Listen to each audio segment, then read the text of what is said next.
Serious, what are some scary, horrifying, creepy things that have happened to you, or in general, that could have a plausible explanation, but still freak you out? A few years back, I lived with my mother and German Shepherd in a 2-bedroom rented townhome.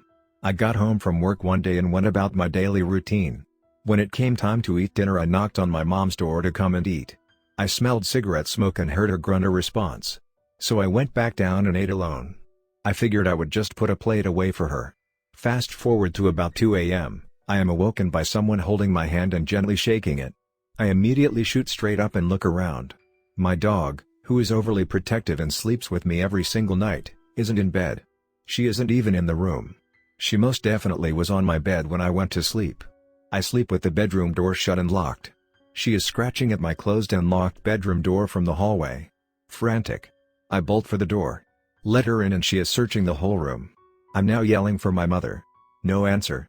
I force my dog to walk down the hallway with me. I still smell cigarette smoke. I bang on my mom's door. No answer. So I just open it. She isn't even home. The bed is made and her TV is off. My dog and I search the whole entire house. Nothing is out of place. All the doors and windows are still locked. I was freaked out to say the least. The next day I called my mom and she told me she left early the day before to go visit my sick grandfather. I used to have a penchant for wandering around abandoned buildings when I was in high school. One time a friend and I decided it would be a good idea to explore a farmstead that hadn't been in use for years. The whole experience was really bizarre. The farmstead was accessible by a long gravel road that brought you to a cluster of dilapidated buildings around a central barn. We parked at the end of the gravel road near the turn-off to the main road so we could walk around the property and just pull out quickly later. We went into the barn first and there were deer bones arranged in a circle around the skull and a bunch of blankets and wood stacked in a corner of the room. We thought it was really cultish and weird, nope tower, and started walking back to the car. Halfway down the gravel road we heard crunching, heavy footsteps and someone screeching behind us. Blood-curdling screeching. We sprinted back to my car and tried to peel out of there as fast as possible, but it had snowed the night prior and my back tire was stuck in a puddle of melted snow. My friend was screaming because she was so freaked out but wouldn't turn to look at the path behind us. By the time I had gotten the car unstuck, she turned around to see if there was someone following us and there was no one there. I could have been a bird or something, but we both swear up and down to this day that someone was following us. I actually thought I was going to die that day. To preface, I'm a suburban/city boy. I've always lived surrounded by people and lights. So, I visited my ex-mill in rural Georgia over the summer couple years back. We're talking deep rural South. No light pollution, so you can see a billion stars in the actual Milky Way across the sky. Well, the night I went it was one of those slim crescent moons, so it was even darker than normal. I can't see my hand at the end of my outstretched arm levels of dark. I'm walking their little rat dog around the yard along the edge of a forest and I'm probably 200 yards from their little trailer, which is the only source of light besides my flashlight. This little rat dog stops dead in his tracks and starts trembling. He looks up at me with his bug eyes popping out. I hear a rustle of leaves and a twig snap, maybe 20 feet to my left. I scoop the rat up and start power walking back to the house, looking in all directions with the flashlight. Once I get halfway back, I hear a blood-curdling, high-pitched scream from hell. It sounded like a woman was getting stabbed. Oh shit, this is some hills have eyes shit and I'm gonna die. I ran as fast as I could back to the trailer. Ex-mill told me it was probably a bobcat. They scream like that all the time, apparently. This is less scary/horrifying/creepy and more unsolved mystery that still bugs me. When I was 5, the tooth fairy came and left me a quarter for my tooth.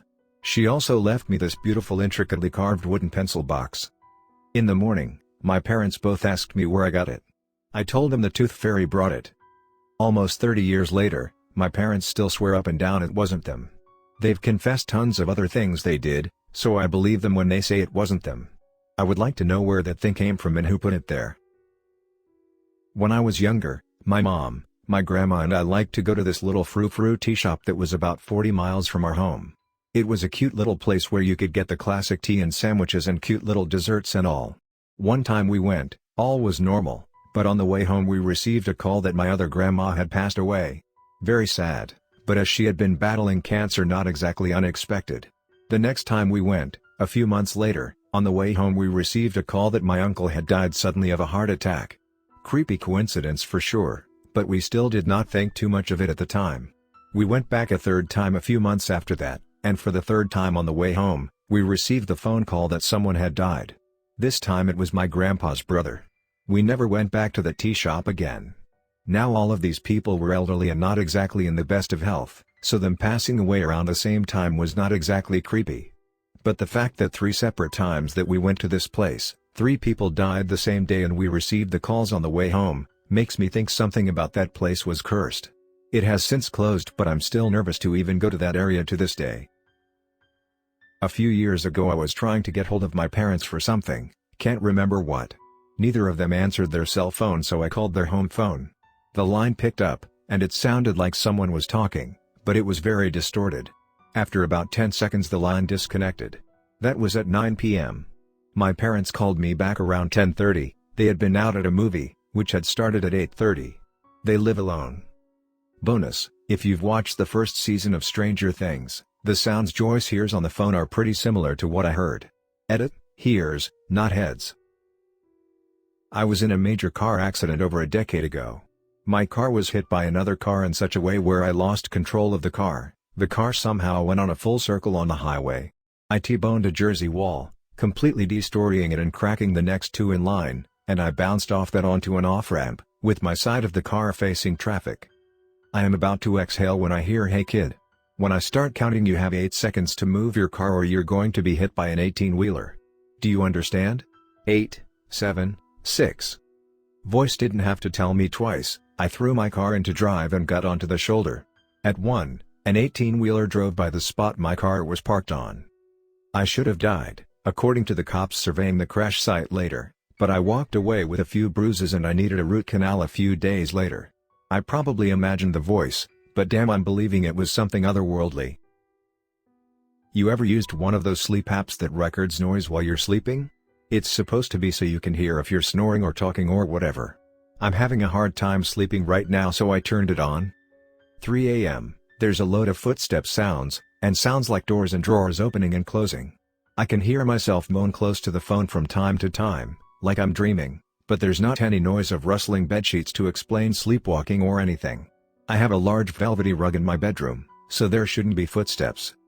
Realistically, I have a metal bed frame, so the clicking and knocking sounds are probably the bed frame shifting when I move, but it sounds really like other things. I'm not recording at night anymore. Here's my best. Would love a plausible explanation. BTW, this is back when I lived in New Zealand.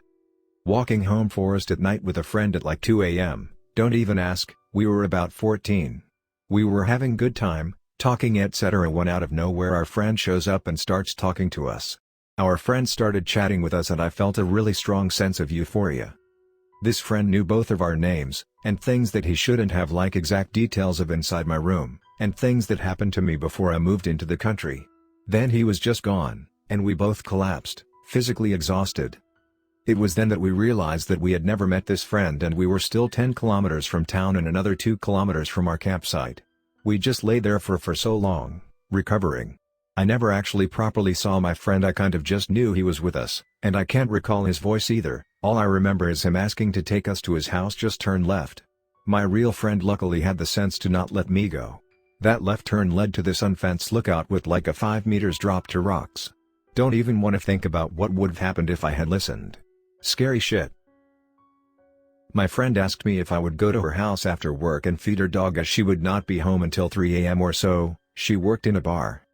I arrived at her house at 8:30 p.m. and got the key she had left under the mat to unlock the door. Once I unlocked the door, I turned off the alarm and put the key in a white bowl by the door. I am 100% sure I put the key in the bowl. I fed the dog and played with him for a little while, then went to lock up the house again and leave, but the key was gone. Just then the dog started furiously barking and ran full speed out of the kitchen and up the stairs. He just sat there growling at nothing. The feeling that came over me at that time was so strange. I randomly burst out crying and couldn't stop. Eventually I calmed down, put the dog back into the kitchen and looked for the key. It was literally nowhere. I ended up finding another key that worked, so I just locked the house and left. I told my friend and she looked daily for about a week. Then one day, the key was back in the white bowl. I've posted this before, but here it is again. The plausible explanation is sleep paralysis, but I've never experienced anything like it before or after this incident. When I was in elementary school, I shared a queen-size bed with my older sister, and our family dog, a mutt that looked like a short-haired lassie, would sleep at the foot of our bed every night. When I was about 6 years old, I woke up one night around midnight and saw a dark figure standing at the foot of the bed. The figure was entirely in black without any eyes or a face. I tried to wake my sister up, but she rolled over to go back to sleep. My sister must have accidentally kicked the dog, because the dog woke up and raised her head and started growling at the figure at the foot of the bed. The growling then woke my sister up and she saw the figure and started screaming. When my parents came into the room and turned the light on, nothing was there. To this day, both my sister and I are adamant that we saw a ghost or other demon in our room. We know we aren't crazy because the dog saw it too,